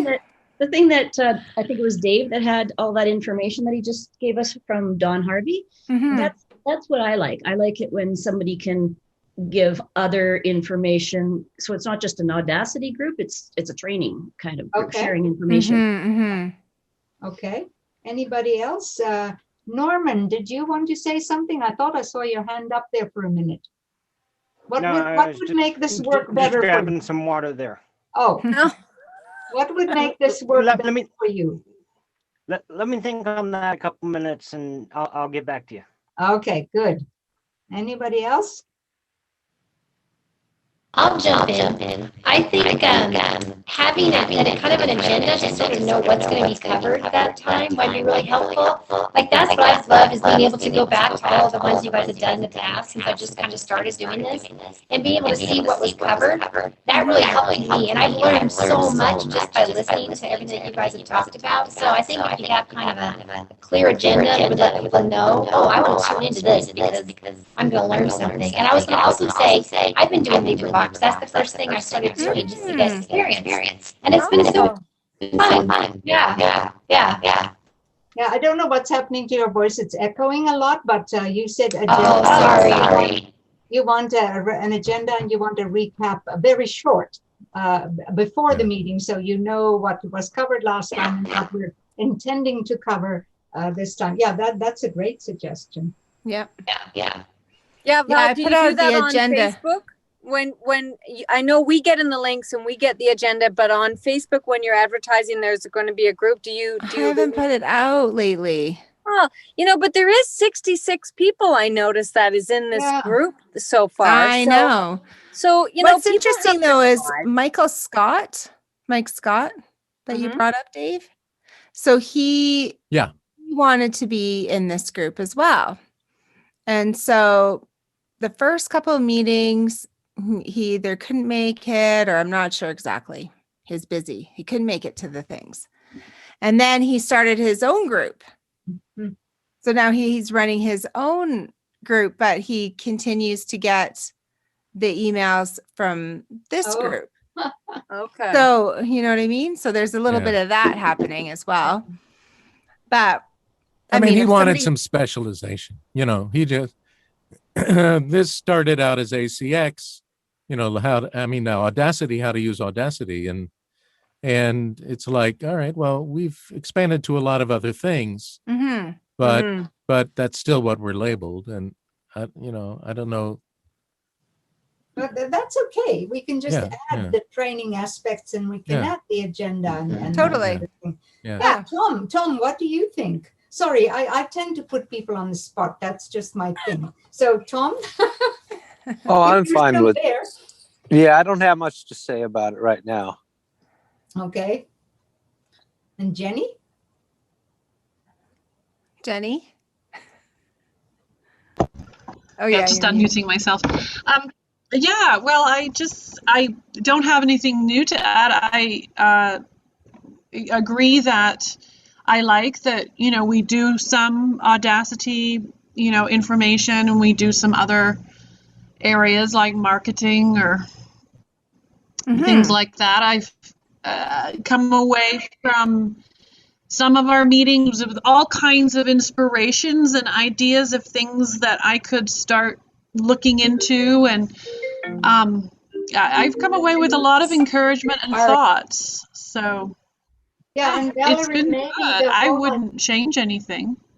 I think the whole idea of having maybe a little mini session like what Dave did today, maybe there could always be somebody who will give a little perspective, digging a little deeper into a topic that we're all interested in. Yeah. Yeah. Sometimes though, like when I put it out there, people are shy and they don't want to come forward and talk, although they want to submit questions, which is Yeah. great because then we have Yeah. content to discuss. So Yeah. there's always that. And like any Yeah. group, it's kind of that 80-20 rule, right? 80% show, Yeah. 20% don't, 80% participate, 20% are kind of on the sidelines. So, I mean, it's just organic. If we want to get together and chat about our projects or what we're struggling and our wins, I think that benefits everybody. And if somebody like Dave or whoever takes a class or has a course or wants to bring something like that, like, I think that's great too. Yeah, But don't it's get me difficult wrong. to- I think this has been wonderful. That's why I come all the time. I love it. So I'm not Yeah. being critical. I'm just No, saying, it's all good. could we even do it even better? Yeah, totally. I would love to hear what I would love to hear what what people are learning from their coaches. What are Yeah, that'd be That's a good one, topic. David. Yeah, that's a good Yeah. one. So Yeah. Valerie, what do you think about maybe changing the name, like for the emails and stuff like that you send out to people? No problem. We can And- call it anything we want. Yeah, and that way it's more general. Because if I'm we not don't use committed to it, Yeah. but we can call it anything. You guys have suggestions?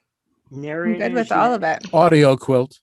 Yes. I was just gonna say that. Perfect. That is a perfect name. Yeah, That covers everything. Yeah.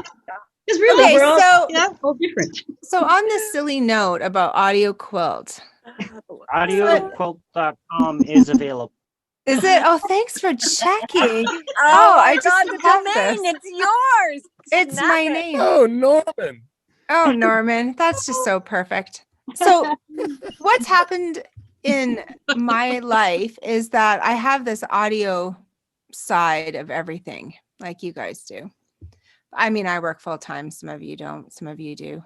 I know Kerry does. She's like, oh God, I have to work. But I'm launching my 3rd season of my podcast. Some of you have contributed, so it's coming out very soon. So thank you for your little contribution.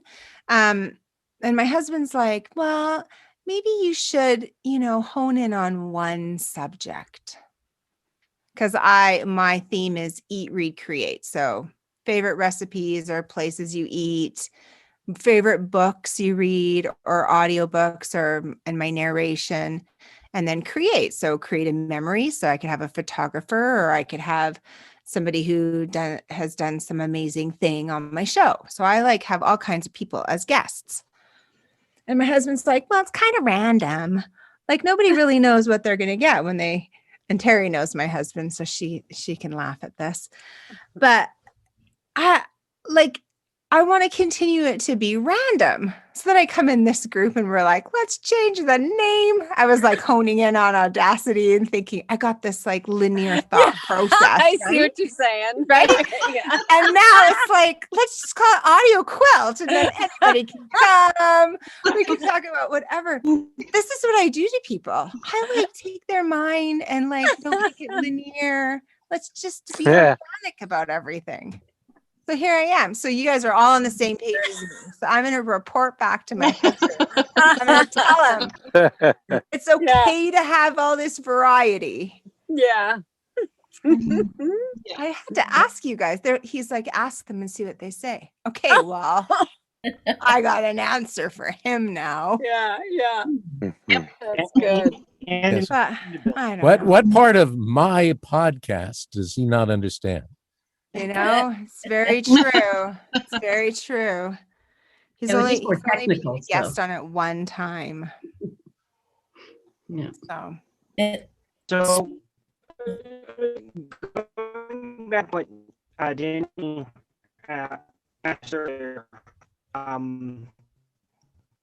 know because Sunny does some coaching as well. If we could have on guests, we set aside one session or part of a session and we all get a little 2-paragraph script read so we can critique each other. And we've done that before and that's been really successful actually. Yeah. So we could bring back the read again. Yeah, that's great. Yeah. That sounds good. Sunny, do you have anything you want to share tonight? We kind of haven't said hi to you yet. Well, I apologize for getting late. I was having a website newsletter breakdown. Oh God, we've all been there. I mean, I'm so new to this. Basically, I'm listening and learning a lot. I mean, I have my coaching business where I coach people in voiceovers and things, but everything that you guys talk about and all the resources are just like brand new to me. So, you know, I walk away with information overload going, oh my God, this, and there's this, and there's this, and there's this.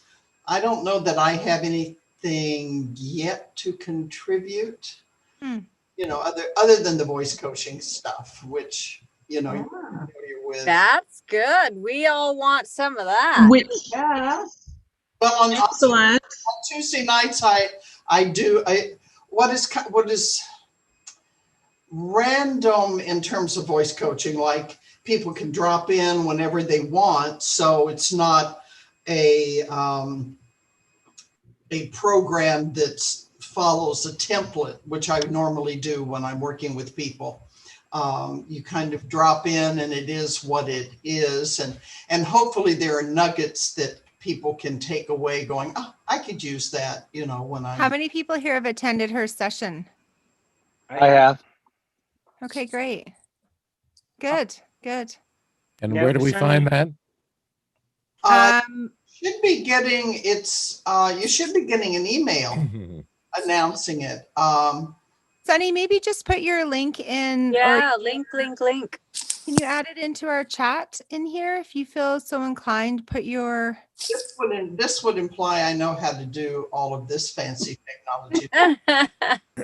Or even just put your email in and then people can reach out to you and ask. My email here. Or you can say it out loud and we can write it down. Okay, yep. So the one that I go to the most is Sunny McMurtrey, and that's McMurtrey, McMurtrey, Sunny McMurtrey @gmail.com. And if you send me an email, then I'll put you on the list, and I send out a link Tuesday mornings for what you can click onto for the Zoom call. And it's from 7 to 7:30. And then people I hang around for another half hour, and people, if they have questions. And Which time? what 7 to 7:30? Well, it's 7 Pacific. Eastern time. Eastern. Sorry, Eastern. Sorry. Yeah, 7 p.m. Eastern time. And where are you? I'm in Washington, D.C. Oh. Lord help us. I'm in Washington. Have you been in Washington, D.C. for a long time? No. Well, I've been here a long time, but I was in New York 25 years. I used to be in D.C. and I was in Washington for many years, then was transferred to New York, then gig in LA, then a thing in London, which is where I actually got the master's in voice coaching. And now I'm back here. Yeah, I'm just asking sort of egotistically, wondering if my voice ever entered your radio, because I was on the radio in Washington, D.C. For how many years, Dave? 40. Just a few decades. I'm sorry, Sunny. When were you there in Washington? I was in Washington. I was on the air throughout the 80s, and then once again after working for Voice of America. I worked at TOP and then Voice of America, and then from the mid 90s right through 2016, 17. Wow. Well, most of that time I was in New York or LA. Oh, okay. I've been here. Okay. Well, this is not of interest to anyone else. I just thought, oh my God, somebody's from Washington, D.C. TOP. So, and yes, I was a news anchor at WTOP for a while. Yes. That's so cool, Dave. I know. Yeah. I want to hear some of your old broadcasting stuff. I know, right? Yeah. Totally. Well, I've been taking my voice lessons from Sunny now consecutively for the last 3-4 weeks, Sunny, about. Yeah. And last week we had a very intense session. So we've been doing mostly up until this point is like exercises for what I'll just give you a bit of a brief on what I've learned, if you're okay with that, Sunny. And my first coach, so I have nobody to compare her to. I had no preconceptions of what I was getting into. I just knew I needed this, and she was available, and we hooked up this way. So, and we met through a mutual friend. Anyway, so we've been working on lung capacity, vocal fry, trying to get rid of my vocal fry. And a lot of just really stimulating my mouth, my ribs to hold in air, my posture, how I'm sitting cross-legged, Sunny. I'm sorry. Sitting with my feet flat on the ground. And it's been so great. And I've had so many really interesting things happen. So one night we worked on just all my facial muscles, and the next day my whole face was sore. And I was like, what the hell happened to me, Sunny? And so it was crazy, amazing. Like, how would my whole mouth be sore from doing these exercises? So it was empowering and totally enlightening as well.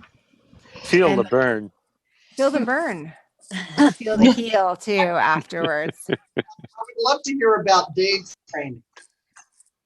Now, I would love to hear about your training, Dave, because there's a very particular. No training. Come on, I was in radio. There's no training. No, there's no training. I have Come to on. agree. I mean, nobody. Serious. It's a dog eat dog. If I know something I'm not telling you, sort of world. It's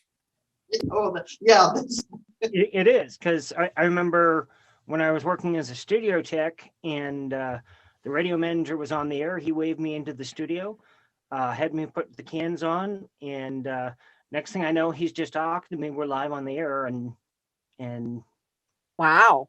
went from one thing to another. Wow. Yeah, well, I've been at stations where they hired somebody. He was going to start after me. He looked over the station that I was working at and said, "I'm going to go out for a cup of coffee," and never came back.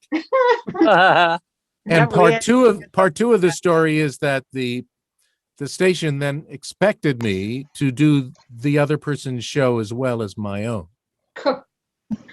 So it's a crazy business. Wow. Is I it mean, good that money? it was a terrible station. I'm sorry, what was your question? Is it good money? I know Once that's subjective, but once I was lucky. Once I started working in Baltimore and Washington, I worked for union radio stations, and they always paid at least moderately well. Even though I was sometimes a morning man, I did, the morning show on a pretty important station in DC, because somebody had to be opposite Howard Stern. But so I never made big money. I mean, I know other people who did, but I made pretty consistent money. So I get a pension from AFTRA every month. So wow, that's nice. Cool. great. That's nice. I mean, I feel like it's like, who gets a pension these days? Well, Canadians. some of us Canadians. There you go, Canadians. Yeah. And free Oh, I health. got ridiculous radio stories, but never mind. And you probably have ridiculous TV stories, honey, right? I used to sit there, and it was the most voyeuristic thing to watch the shenanigans off camera. I mean, Wow. this is like the best TV in the world off camera. off camera. If anybody listens to NPR, And here's a newscast by someone I used to work with at Voice of America named Barbara Klein. She does the traditional NPR style newscast and sounds great. But I know what she does when the mic's off. She is the craziest, funniest person I know. And to hear her so straight-laced doing the NPR newscast just drives me crazy, because I know that as soon as she's turning off, she's doing voices, she's making fun of people. Yeah. Cool. That's so fun. The on-air, off-air voice. Persona. Do you guys notice too that when you're doing your recording, like Dini did a little segment for my show, and I was like, wow, her voice is totally different than having a conversation with her. She has like her on-air voice. Right. And so do you, Nessie, because I've heard some of your recordings as well. Do you guys find that about your own voices? That they're Kerry? No, my voice is my Yeah. It's something voice. that's a bad thing. It's a bad thing. It holds me back. That yours is the same? No, that it's different. Oh.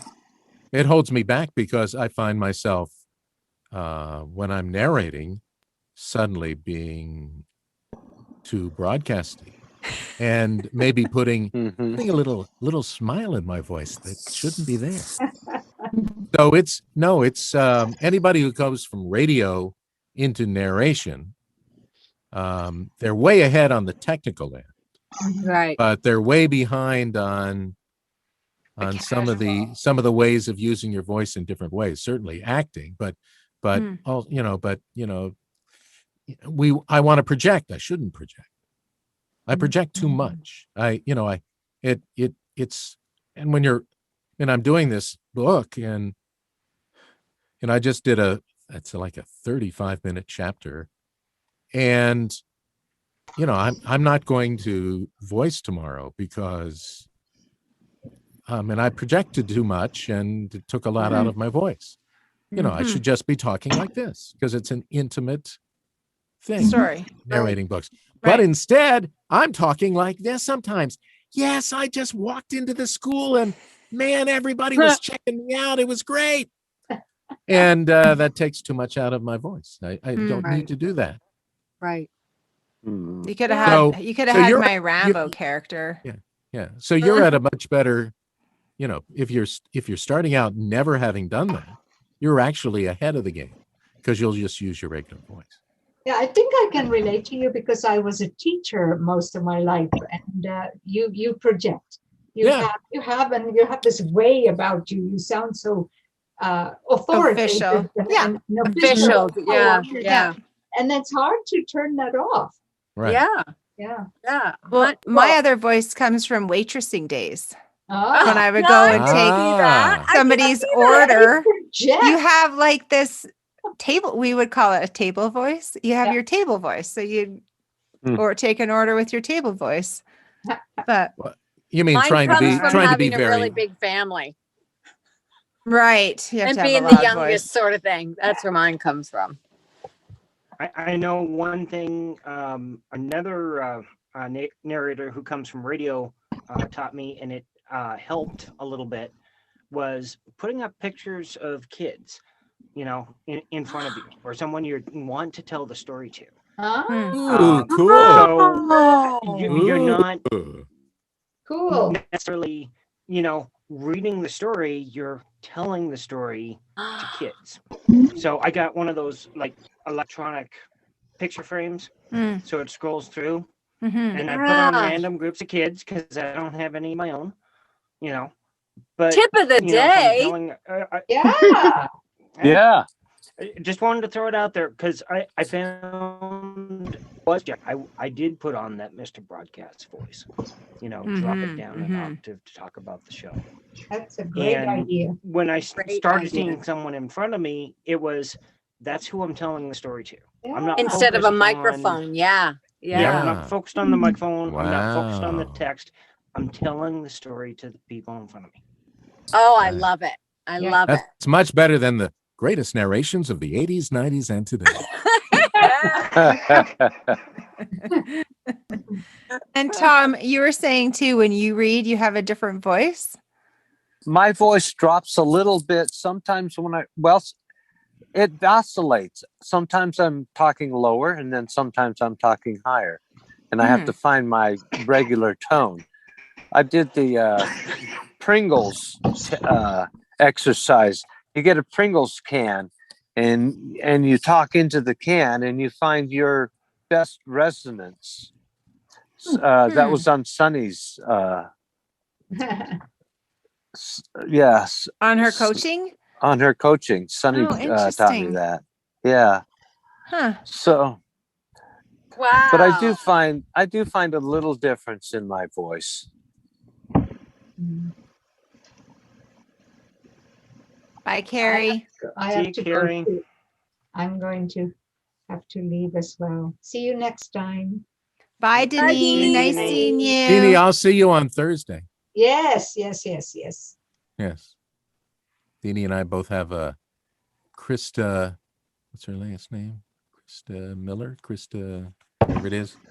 Yes, we're going to have read for her. She has something weekly where you can read and you pay her a fairly nominal sum. 20 bucks or feedback? something. $45. It's Okay. $45. For critical Krista, feedback. what's her last name? Krista. It's in our email. I know you I sent don't remember it what to it me. is. Yeah. Anyway, so by chance, the two of us signed up for the same session. There are only like 5 or 6 people in the session. So Oh, that's fun. Yeah, That's so nice it's and intimate. Yeah. Yeah. Okay, well, I don't think I have anything else to. Can I ask another newbie question? Yes, of course. Please Yes. do. How do you do the de-esser? I cannot figure that out. Doesn't that help get rid of the sibilants? Yeah. Sibilants. Having trouble loading it, or I don't see it in there anywhere. Yeah, I had trouble loading it. Oh, you have to load it from something else? So it's an extra plugin. It's a plugin then. Yeah. Yeah, you have to download the plugin from Audacity's forum. Are you on a Mac or a PC? A Mac. I'll just email you the plugins. Yeah, Val, you did that, and that was awesome for me. Okay. Yeah, I'll email them to you, Amy, and then you can, and I'll show you. Was my step down of how? Oh, bye, Sunny. Bye, Sunny. Here's Sunny. Was my description of how to upload them, Terry? Did that work for you? Well, no, the links worked. I had trouble finding the link, and I looked everywhere. I spent days trying to figure it all out, and it just was crazy. And then as soon as you sent me the link, it was so easy. Okay. Oh, great. I'll just email them to you, Amy. But what you have to do, I appreciate it. You just have to really play with them. And I can't give you settings because everybody speaks differently. Right. Yeah. So you just really need to play with it and be very careful because you can take your S sound and make it into a TH sound. Yeah. So just have a good ear and have your cans on and listen really well. Turn up your volume so you can hear and do a sentence over and over and over again. And you'll be able to hear the difference and as you're speaking. Oh, see, I have an external hard drive. I have a DBX 286S. So my de-esser is on there, but it's the same sort of thing. You play with it and listen back, and that's how we all generally kind of mean by play. And depending on your S's, it's very subjective. Okay. So you're probably more critical of your semblance than other people would be. Right. Okay. So one thing that early on I would do, and I still do it, is I just sit with the Audible app and I just listen to sample after sample after sample. And you have your big headphones on so you can really hear it really crystal clear. And then just note what their S's sound like. Yeah. Just compare it.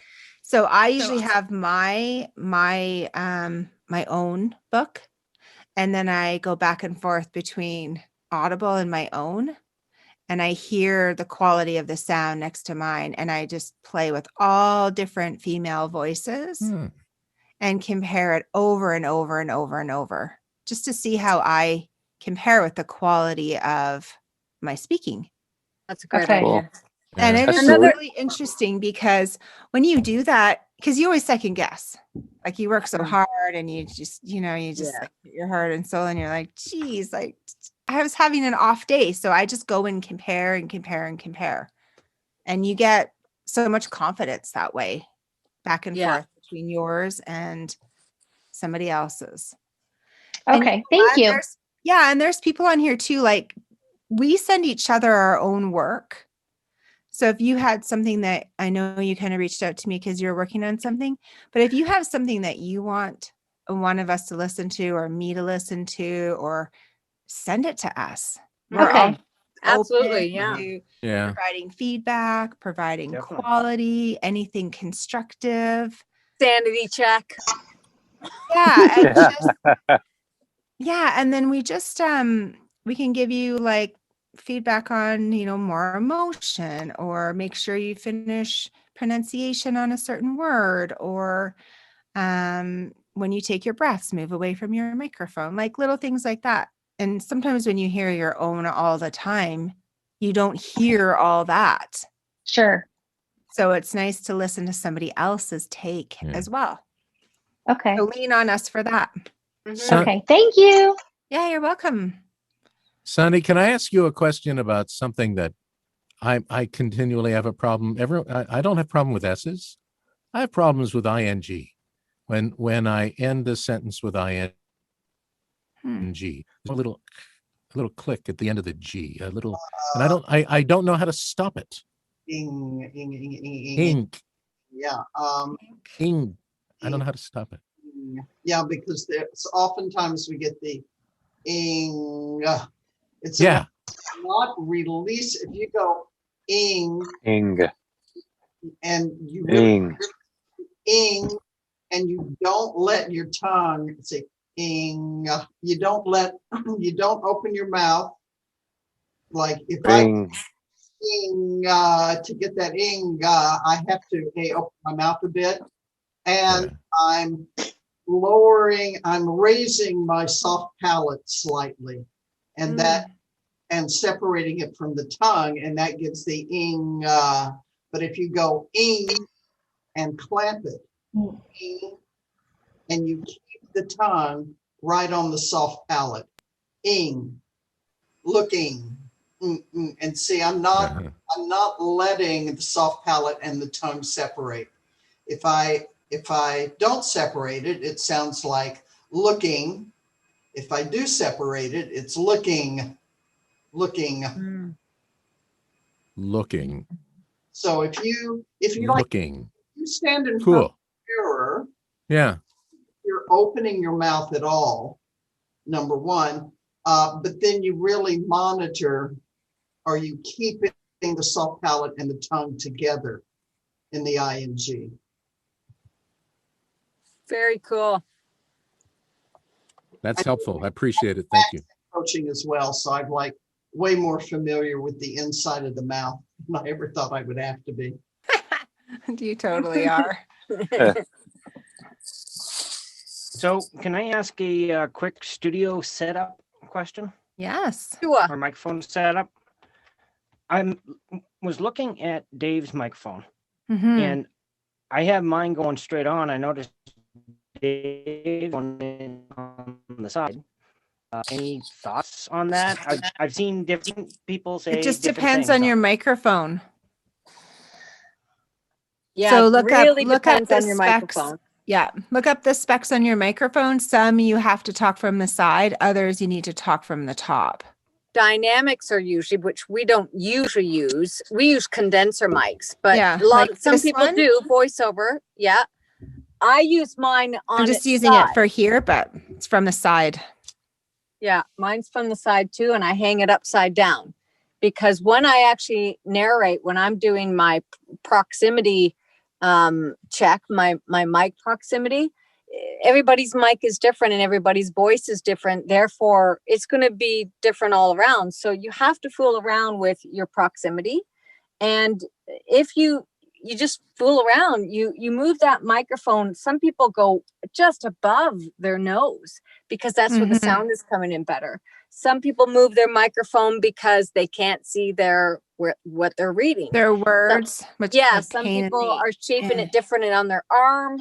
So it's a matter of knowing what microphone you have, a condenser or dynamic mic. A lot of dynamic mics do come in straight, but some are at the side too. So knowing your polar, where the intake is. Yeah. And you see, like, even on Dave's microphone, his pop filter is much closer than yours. You could play with that as well. Yeah. Don't do any adjustments in between a project. Only do them at the start of one. Yeah. Remember that. And frankly, I've never played with it because I'm just used to what I did in radio, and it's probably wrong. Yeah, but it works for you, Dave. That was actually why I was asking the question, because we had our radio mics, that was the setup we had, and I'm realizing there, Dave, you might be jealous. We had Electro Voice in the studio, so I had the really good mic, and now I'm down to the Focus Scarlett mic. Well, that might work for your sound, like for your booth, for your area. Some people have really nice mics, project. And it's too much for their area. Like, mine is a vintage TX, the X2 Stellar, and I actually think I had a what was it? It was like a 120 AKG, and it might have been just really good for my setup here, because this one picks up everything. It picks up the neighbor down the street, but it's still a beautiful, warm microphone. Tone. It's good, but everybody's microphone is going to be different to their space. That's it, and their voice. Yeah. Okay. Well, thanks, guys. That helps. Yeah, just fool test around out with it. Have some fun with it. After, like Val said, not in between a project.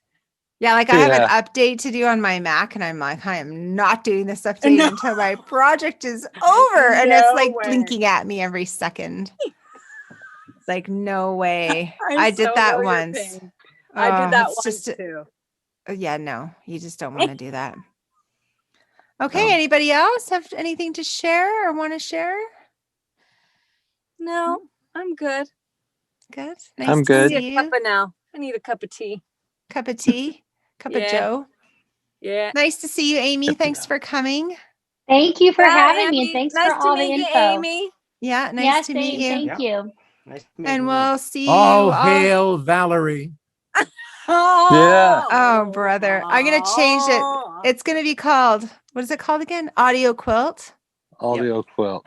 Okay. It's such a great ring to it. I love it. I think it's great. I'm going to report back to my husband. He's going to be like, what the hell? What kind of group is this? I'm like, my kind of people. That's who. They're my kind of people. Yeah.